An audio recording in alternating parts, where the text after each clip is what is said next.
Good morning, everybody, and welcome back to the second session of the URBACT eUniversity.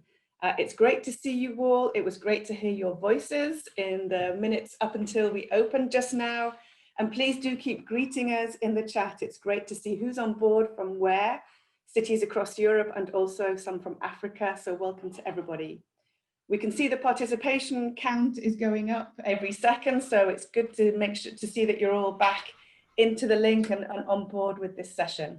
I'm Sally Neeshaw, URBACT Programme Expert, and I'm briefly going to introduce this morning's session, then hand over to our main speaker, Mary Dellenbaugh-Losse, live from Berlin.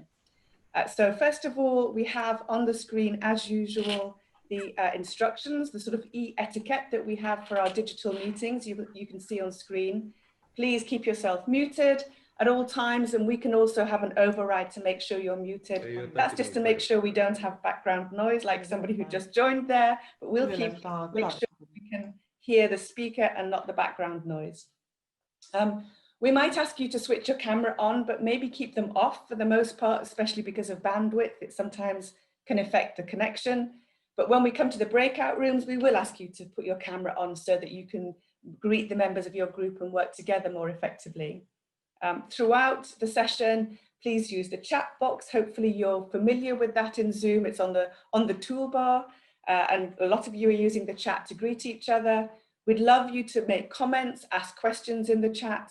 We're going to be watching the chat throughout and coming back to you on any questions that need answering during the session or possibly during the breakouts and in the recap session at the end of the morning. So feel free to use that to help the interactivity of our session. Please join in, be reactive, join into polls, into the exercises on in your breakout room, and please refrain from using other browsers whilst you're online. So those are just a few of the rules at the beginning of the day to make sure we have a code of conduct and we're all on board and being active. So I'm going to ask Mary to bring us to the next slide, please, Mary. This is where we are. We've moved the pin, as you can see, to the second session, 17th of September, called Engaging Stakeholders. So we're now starting to get to work on the action planning cycle and the kind of tools that you're going to need to use at local level and to try those out. Next slide, please, Mary. We're going to be using online tools again, because this is a digital eUniversity. First of all, we're going to be using Zoom the whole day today, and it's going to be easier than it was 2 days ago for the grand opening. We apologize for the rather creative chaos we had at the opening on the transition to the breakout rooms. You'll see from the email that Clementine sent out that we've thought again about how to do that, and there will be a much simpler transition to your breakout rooms after the plenary session this morning. So just stay tuned for now, sit tight, and when we get to the end of the plenary, Mary is going to give really clear instructions to everybody how to get into the breakout room, and at the end of the breakout, how to get back into the plenary. And we're pretty sure you'll find yourself directly in a waiting room to take you to your allocated group, and it should all work well. If not, please use the chat and ask for help. In terms of the Miro board, not quite yet, Mary, back to the last one, thank you. We're going to use the Miro board again, which I hope you all sort of started to get to grips with yesterday. I looked back at the board that we used in my group and it's looking great, it's tidied up. So please get stuck in with the Miro board, help each other, because it seems to me in each group there are some people who are more experienced than others. So do help each other to populate the board, to move post-its, to add graphics. And feel free to use the tutorials that we're sending out in between sessions if you want to upskill yourself in between sessions to get more involved as we go. So we're going to be using the Miro board again, and we, as I said, we'll use the chat to connect with each other, to ask questions and comments. We also have resources on the eUniversity website. Don't forget to go back there, where you'll find more tutorials and the learning memos and information about the sessions that are coming up. And maybe we'll talk a bit more in another session about the communications challenge. Feel free to communicate during and between the sessions. Our hashtag is #eUniversity2020, and there is going to be a prize for the account that posts the most tweets over the next 4 weeks. Can I have the next slide now, please, Mary?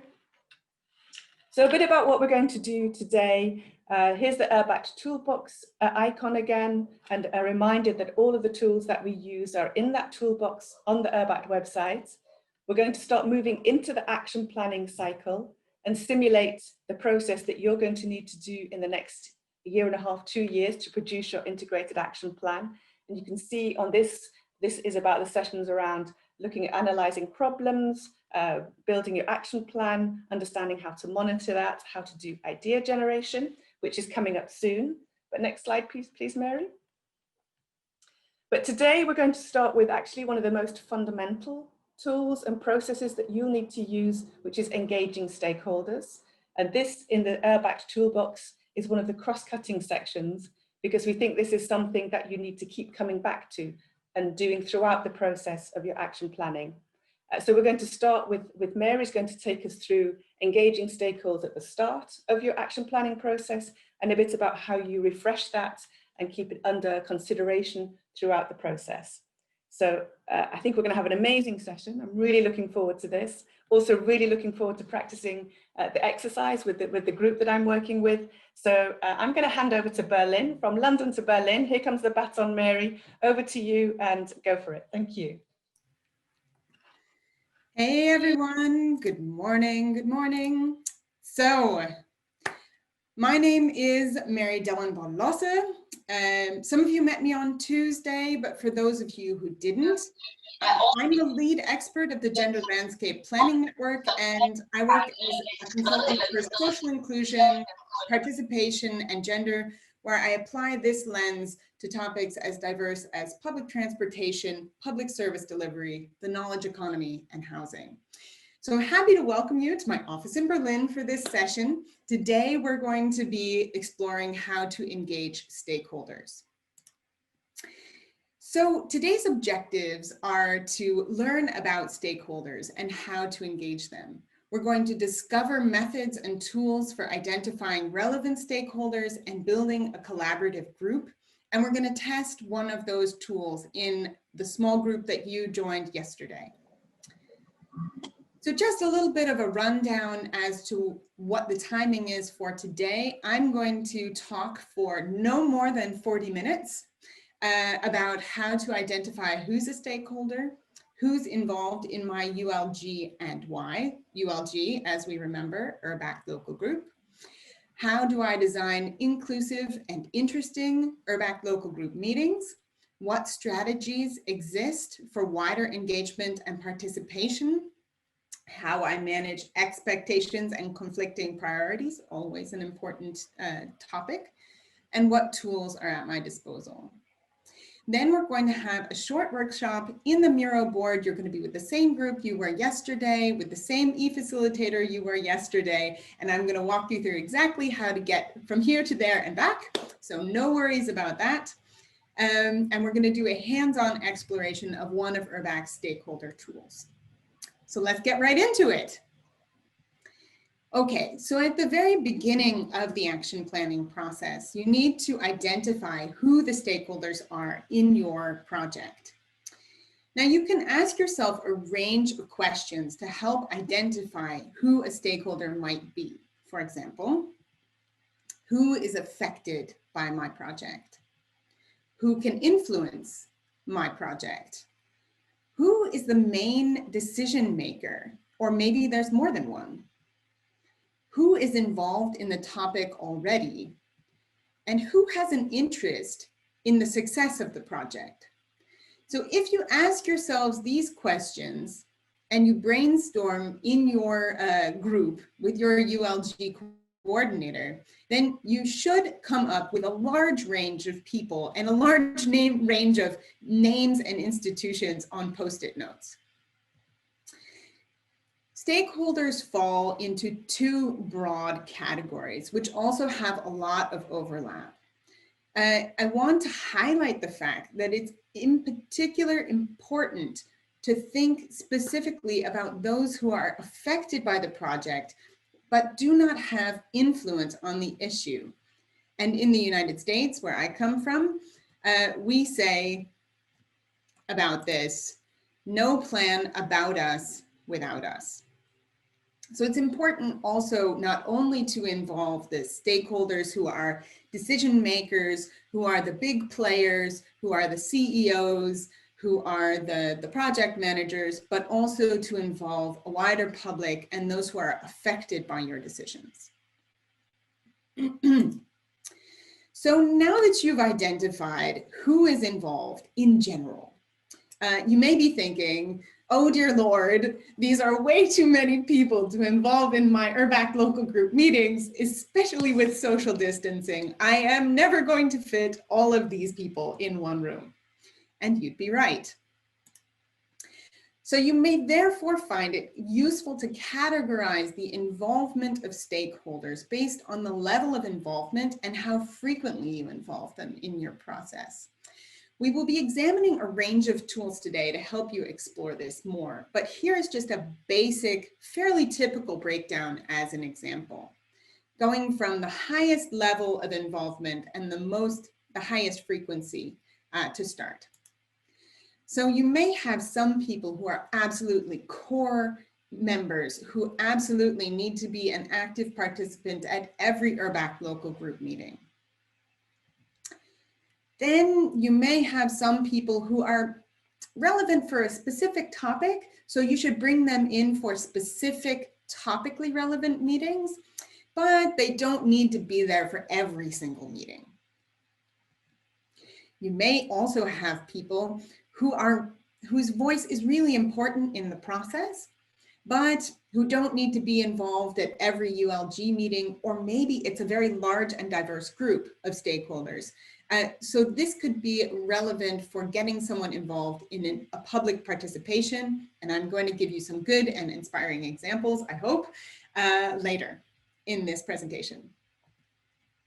Finally, the lowest level of frequency and the lowest level of involvement is just a visitor at events. So somebody who is a passive participant at an exhibition or a presentation about what you've decided on and where you've gotten to in your process.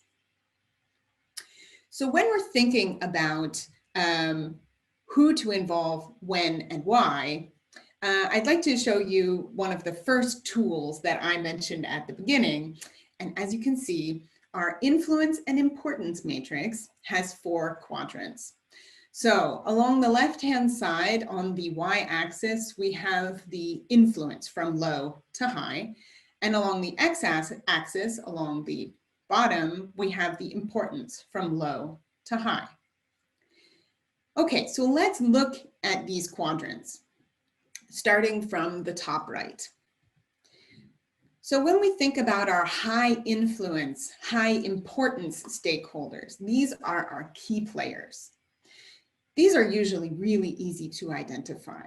So it's maybe the mayor, maybe it's a decision maker about that particular policy, or maybe it's the head of an NGO working on specifically the exact right topic that you are also working on.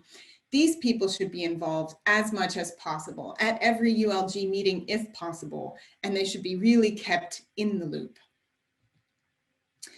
When we think about people who are of high importance, but have low influence, this is the stakeholder group I mentioned before that it's very important to involve, we can think about these as the affected group.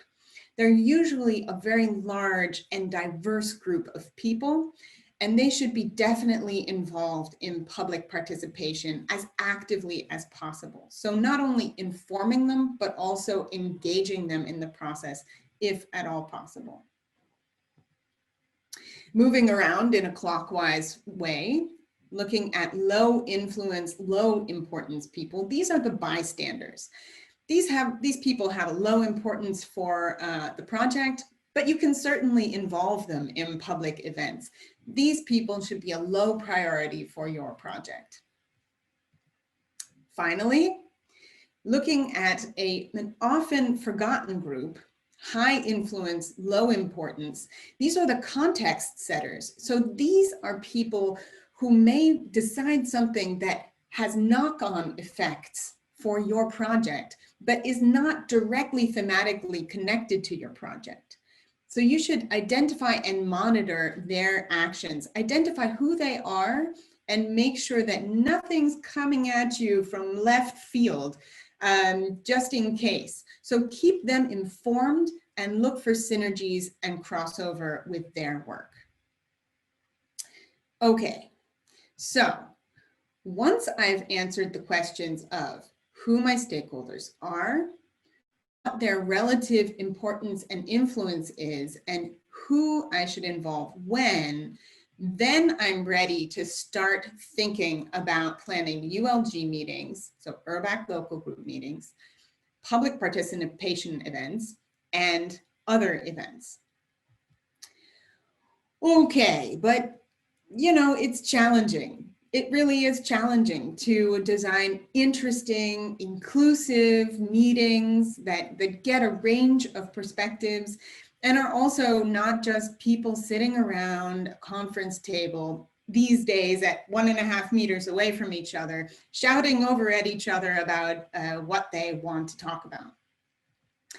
So today I'm going to present a range of design principles which are appropriate for both in-person and digital meetings to keep them inclusive and also interesting.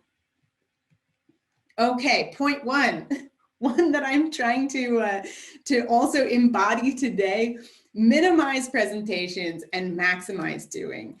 If you remember back to my agenda slide, we're going to spend less time listening to me, even though I do like the sound of my own voice from time to time, and we're going to spend more time actually doing.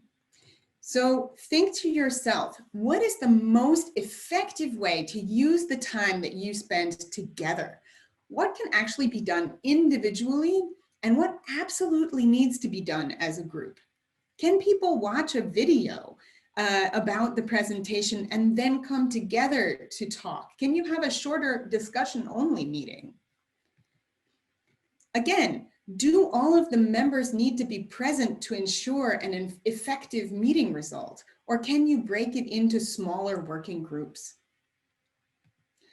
Should you involve people outside of the core URBACT Local Group members, so other stakeholders or experts or decision makers in that particular meeting? And as I just suggested, is a live presentation really necessary? Could that presentation be a recording, a memo, an email, a briefing, something that participants read or watch before the meeting? Now, I think in particular, these days going towards remote meetings and thinking back to Tuesday and the Slido, we've all had so many digital meetings. We've had too many digital meetings in one day. I completely sympathize. And so this is one way of breaking things up so that we don't have a presentation in a Zoom meeting and then talk about it. But we can watch that video maybe on our lunch break or between two other meetings or when we have a moment between other tasks, and then come to the meeting fresh and prepared for discussion. When we get to the meeting, mix it up, make it interesting. So vary your facilitation methods. A roundtable discussion, so all of those voices around the conference table, it's not always the most effective approach. In particular, if you have some very active and some less active participants. So sometimes you have people who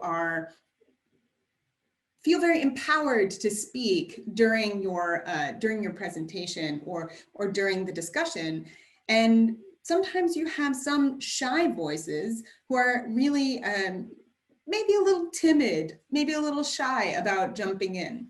So it's the question of how do you vary your methods in the meeting and your choice of moderation to really harness all of the voices and make sure that everyone feels like they can participate equally.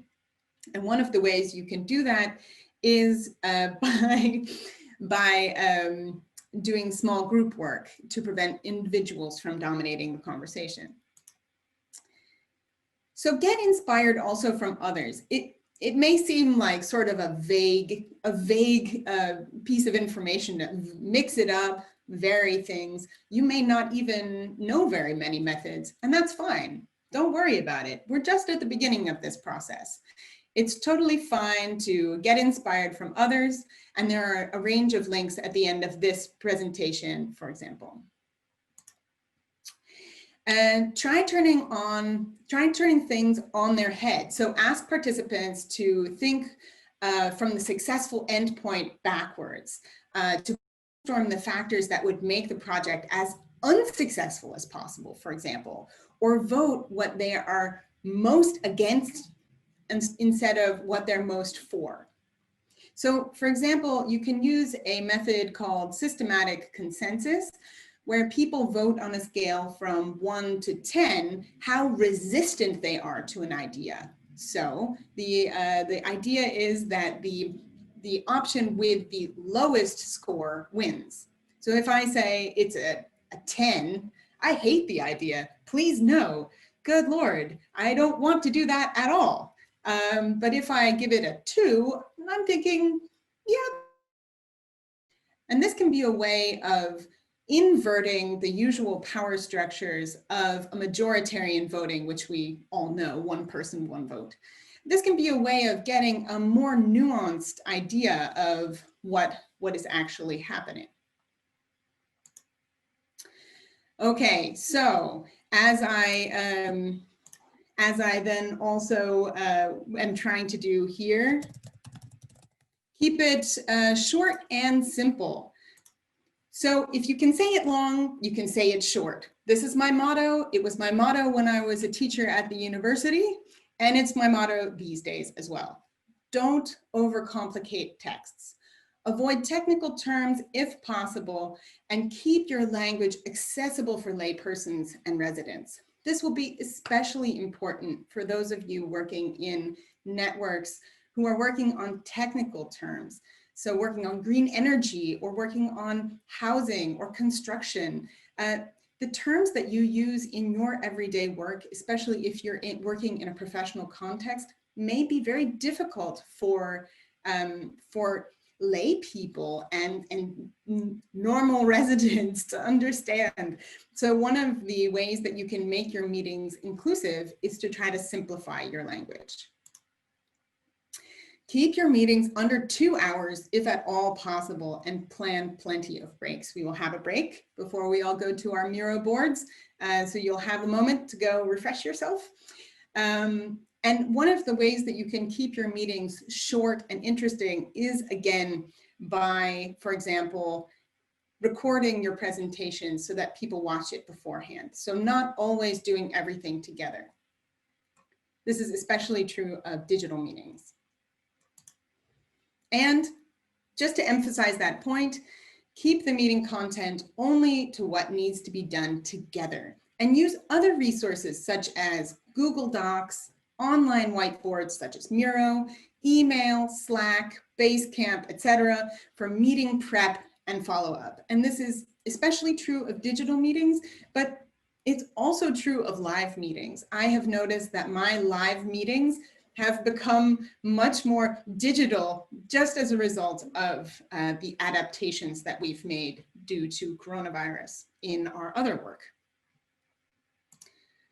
Okay, so now I'd like to give you a little inspiration for how to get the stakeholders involved who are not always participants in your meetings. So I want to talk briefly about wider engagement and participation. And many of the examples I'm going to show you are also possible under social distancing or through a remote or digital presentation. Okay, so there are a range of active options for seeing, showing, and learning on site. And the focus here is observation, but also dialogue. So your participants are not doing, they're looking, they're learning, they're being shown something. And some examples of this would be mapping activities. So you have a map of the area and you're going around with your participants and they're mapping how they feel in the space or some particular characteristic. You can do field trips, really traditional site visits, where you have a guide who's showing you around a space. Or a technique that I use in my youth work with youths who are trying to make suggestions for their own neighborhoods. Insta walks, so you walk around a neighborhood and you're given a task to take photos of a specific something. Often we say, if we don't know the neighborhood, go photograph something that you think no one else has seen. And that really gets people to look at the space in a completely different way. Okay, so if the focus is observation and dialogue here, then in the middle, we have something more interactive and participatory. So now we're talking about really getting people involved. We're talking about interacting with the ideas and spaces and concepts that we've looked at in the initial seeing, showing, and learning on site. This might involve role playing. So role playing a person who is trying to navigate the space and how they feel. It may be hands-on planning with models, drawings, or prototypes, which can be really fun and creative. Or it could be something like community planning events where you have people working in small groups around models or around maps, working with a variety of tactile tools. And these are also methods which can be well adapted to digital. So planning events, hands-on planning, are both things that can be done either digitally or with social distancing measures, role playing as well. Finally, there are a range of ways to present the results of both your URBACT local group meetings and your IAP, so your integrated action planning process, as well as the other forms of engagement. So you can then bundle that all into, for example, an interactive display, some open house events if you're renovating a space, for example, and you want the wider public to come and have a look at what you're doing. You could have exhibitions or even a vision fair. And this may be going a little quickly. I want you to know all of these slides will be available to you, so you can download them and have a look at them together with your URBACT local group if you like, and maybe get some inspiration. Also, my contact details are on these slides, so at the beginning and the end. So if you have any questions or you need any more details, just reach out to me. I'm happy to help. Okay, but you may be asking yourself why you should engage in your wider public engagement. I mean, it's a lot of work and we're going to get to the conflicting priorities in a moment. It's a lot of work and I'm not so sure, and we're going to open a big kettle of fish. It's important to get residents' feedback about your work to date because it will help to ensure that you have a broader public support. In fact, it's also quite useful for thinking about the implementation of your plan and getting political support for your plan. If you can demonstrate that you've done public participation, then it's usually easier to get the public and to get the political support for your plans. It also gives you the opportunity not to plan behind closed doors, but to present the results. And it offers an opportunity for the communication, which I know you've all been reminded of many times, but also your communication outputs. It creates visibility and support for your plan of action. So both with the wider public and with the political side. It offers you the chance to engage with stakeholders who you haven't engaged with yet. So in particular, people who are affected by your plan, but who do not have an influence on it. And it also gives you the opportunity to engage with stakeholders who may not be able to make it to your meetings for whatever reason. And thinking from the current state of life, thinking about, for example, parents who are homeschooling, working full-time, trying to get to sports and also eat healthy. For them, an URBACT local group meeting may not be a high priority, or it may be something they just simply don't have time for. Okay, so of course, not all of your stakeholders will have the same priorities, and it's important to manage both the expectations and also try to make the conflicting priorities a little bit less sharp. So here we can see an image from the guideline for setting up and running multi-stakeholder groups, where the stakeholder is considering what's in it for them. And stakeholders will have a range of different reasons for wanting to take part in your URBACT local group. There may be some people who want to do it for money or influence or networking or potentially a better solution to their problems. Perhaps they're there for professional development, or maybe they're just there to do something else and get inspired or learn something or be creative. So when you're thinking about your stakeholder and what's in it for them, think about the benefits from participating from their perspective.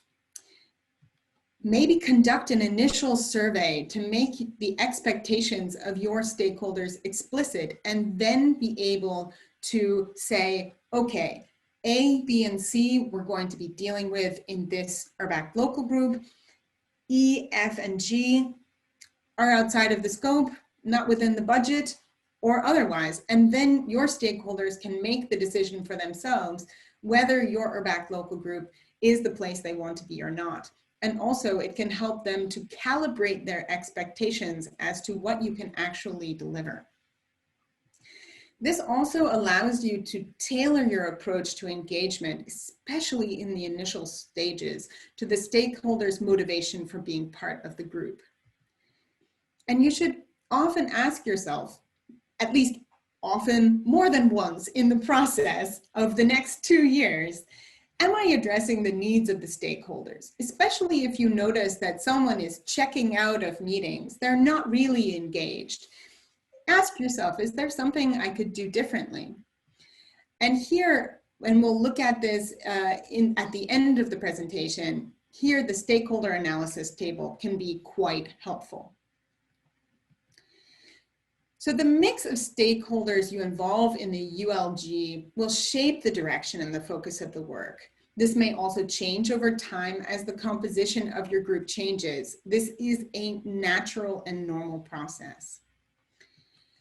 Your URBACT local group stakeholders will naturally have different priorities, since each stakeholder brings their own specialization and perspective to the table. This is important. I know sometimes it can be uncomfortable if there's conflict, if people don't see eye to eye, or one person wants to take the group in one direction and the other person wants to take it in the other. But actually this process of dialogue is really important, since it means you can get support from these various stakeholders. Instead of excluding them, you include them and try to create a common vision. And in that process, it's very important to make sure that stakeholders are treated fairly with regard to speaking time. This is what I spoke about before with some loud voices and some potentially shy participants. It's important to make them feel that their views are equally appreciated, and varying moderation methods can help prevent a power imbalance in discussions. Here I reference a method that I use quite often. It's called 1, 2, 4, all, where people think to themselves quietly for 1 minute. They turn to their neighbor and speak in pairs. Then 2 pairs speak to each other in a foregroup, and each foregroup then reports back to the wider group.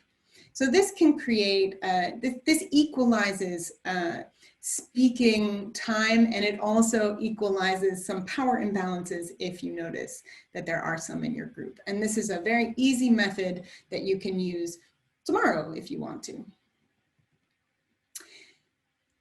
Indeed, if the ULG work tends to favor one group's priorities, other stakeholders may become frustrated and leave the group.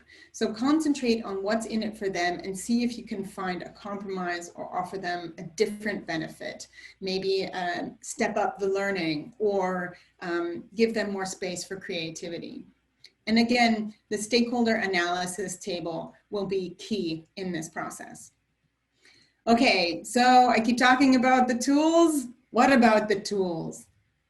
Homer's gonna help me with this one. Okay, so I've mentioned 3 tools and a guide. So the stakeholder influence and importance matrix, the stakeholder analysis table, the stakeholder ecosystem map, which I haven't mentioned yet, but we're going to work on today, and the guide on setting up and running a multi-stakeholder group. So now I'm going to run through these tools and just give you an idea of when to use which one.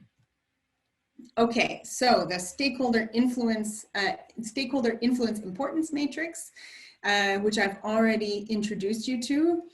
When should I use it? Well, if you're at the beginning of your process, or you're planning actions, events, and meetings, or you're making concrete plans for implementation, it can be useful to understand who is there in your universe of stakeholders and how do they fit into the process, because this will help you understand who you need to address how. Building off of this, we have the stakeholder analysis table. Now, the stakeholder analysis table will help you to understand really explicitly who's affected by the issue and how and what are their interests, what is their capacity and motivation for getting involved, and what actions can you do to address their interests. So working through this process may seem a bit like busy work, but actually it can be quite useful because you may not actually all be on the same page within your working group, working on the URBACT Local Group about who is important. And also, a stakeholder analysis table can really help to make your assumptions explicit, your assumptions about what do you think people really want. And within the group of people working to fill this out, you may have different opinions, which can be quite interesting and help enrich the discussion.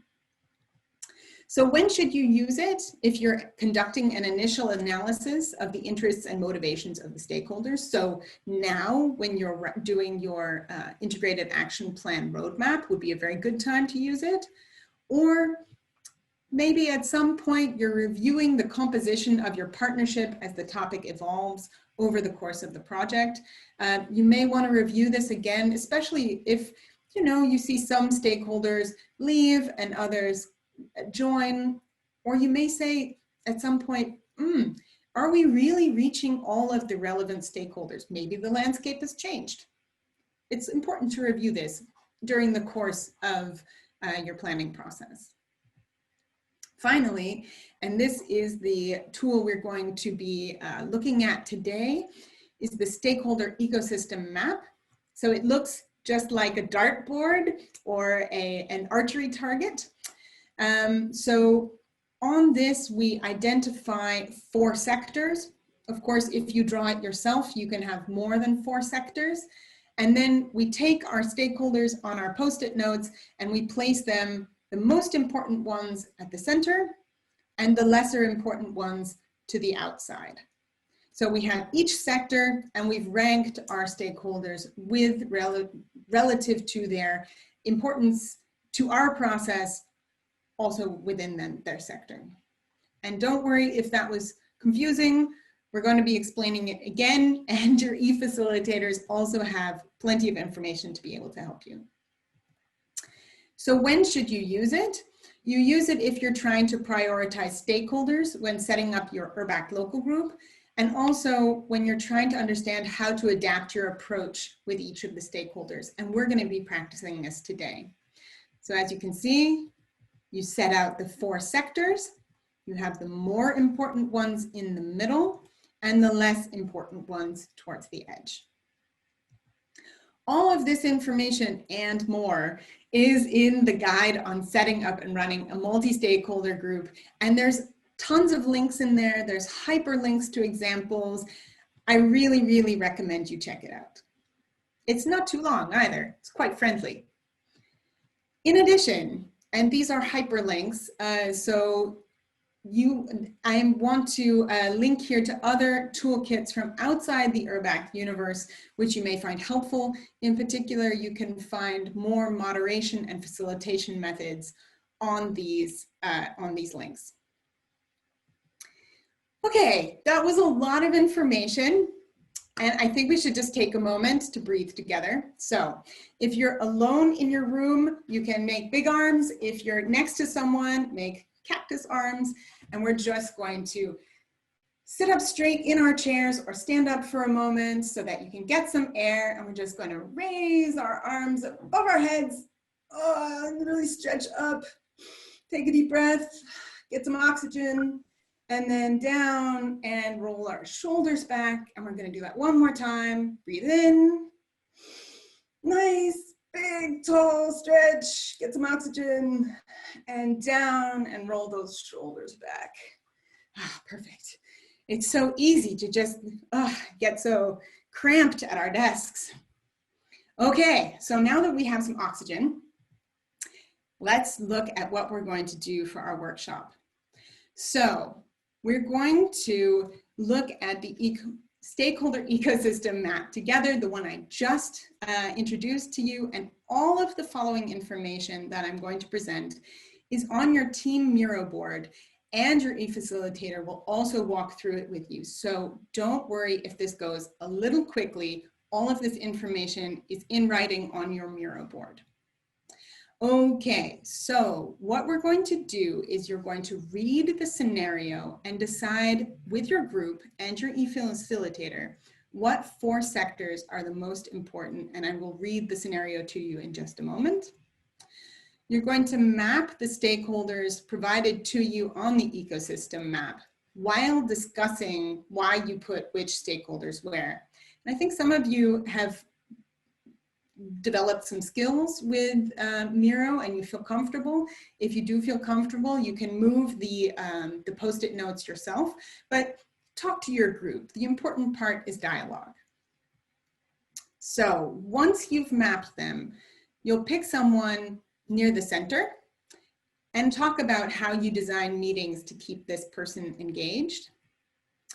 You'll pick someone who might have barriers to participation and talk about how you design meetings and events to make sure their voice is also heard. And you'll pick someone near the edge and talk about what kind of event or meeting you design to engage this person and what they gain from the interaction.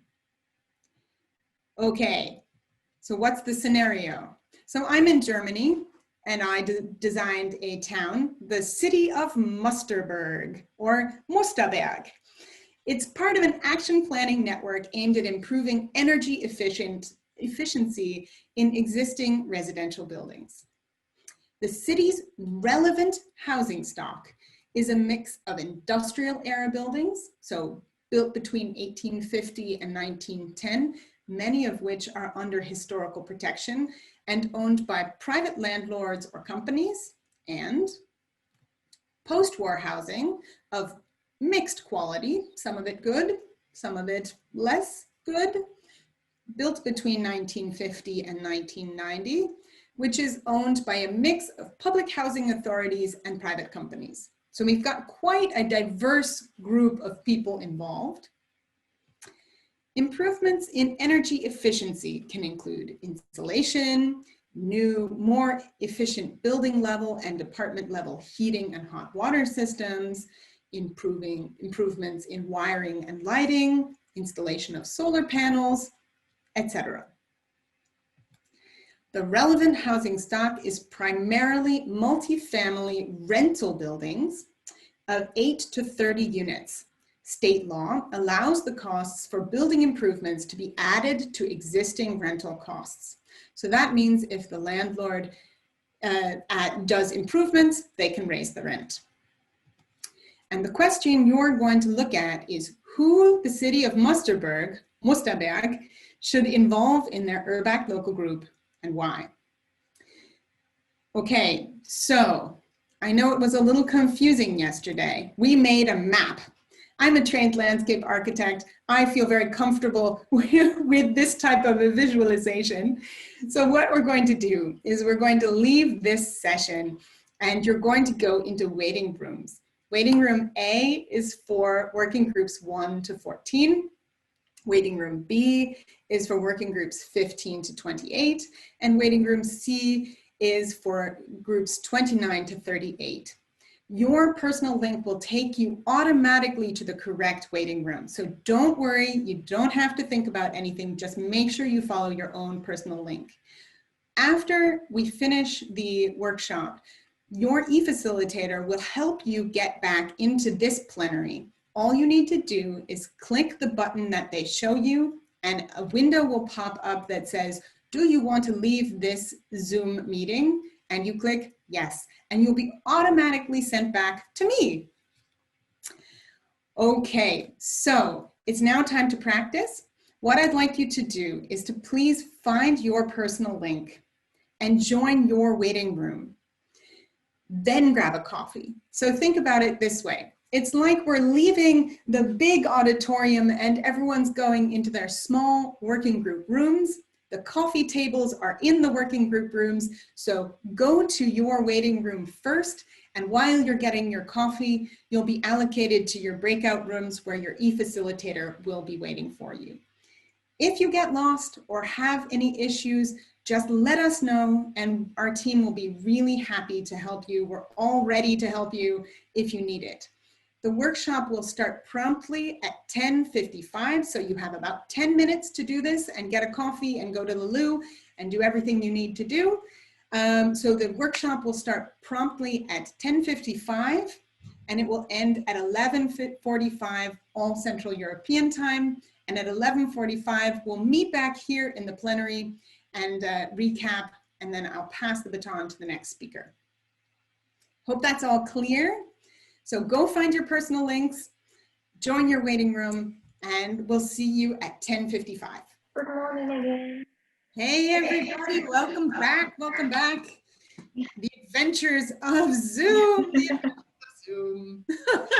So we're just gonna give a second to let those numbers come back up. I know it was a little bit challenging. I'm just watching everybody come back into the plenary. It's a lot faster than going into the breakout rooms. We're learning by doing, as you can see. So just waiting for everybody to just rejoin us real quick, and then we're going to do a little recap.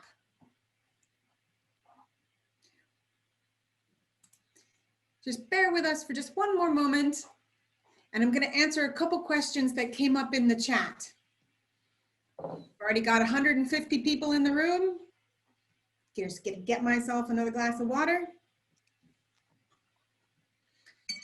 Rejoining seems to be working quite well. The button was a good idea. It didn't work very well for us. Oh no!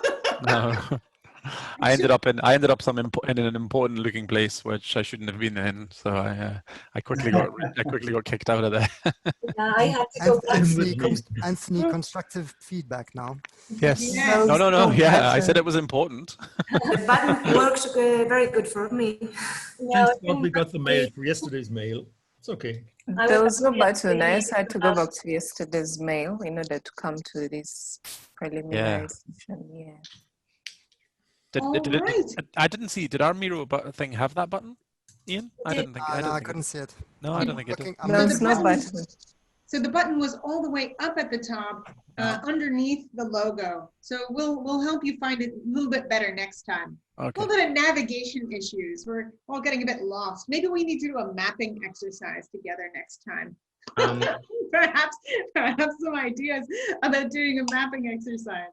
We took too long in the waiting room. I think that it was also us e-facilitators that we were a bit, or at least I was a little bit slow because I had the plan to move the button on top of the board so everybody could click on it. And then all of a sudden time was up and I hadn't moved the button already. And then I don't know if anyone in my group, except for myself, clicked on the button, but I did move it in the end. Thank you, Monica. Next time I'll be faster. I think actually we should just maybe save those rest of those comments for the debrief afterwards.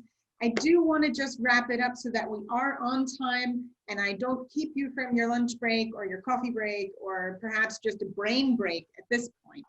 So the last thing that I would just like to look into here is a couple questions that came up in the chat during my presentation. So number one, we're talking about the URBACT Local Group during COVID. I think if it's really possible to bring in a mix of remote and live events, especially now where it's still a little bit warm for most of you anyway, it is possible to have outdoor meetings as well, or have walking meetings, or working on a board remotely. So even if, for example, you're using Miro in your remote meetings, it is possible then also to use that Miro board in your live meetings again, so you don't lose your place in your progress.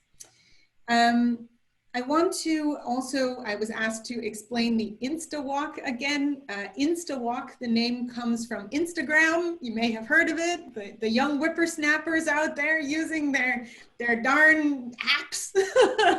I should know. I mean, I have nieces now who can do things with their cell phones that I never knew was possible. And I'm one of the digital support experts for URBACT. So an InstaWalk means that you can either use Instagram or the phone, camera app on your phone to walk around and examine a space and then share those photographs with each other in the group. So it's an individual exercise where you individually explore a space and photograph something based on a task that the facilitator has given. For example, photograph something that you think other people have not seen, and then you go and explore the space individually and then share your reflections. So that's what an InstaWalk is.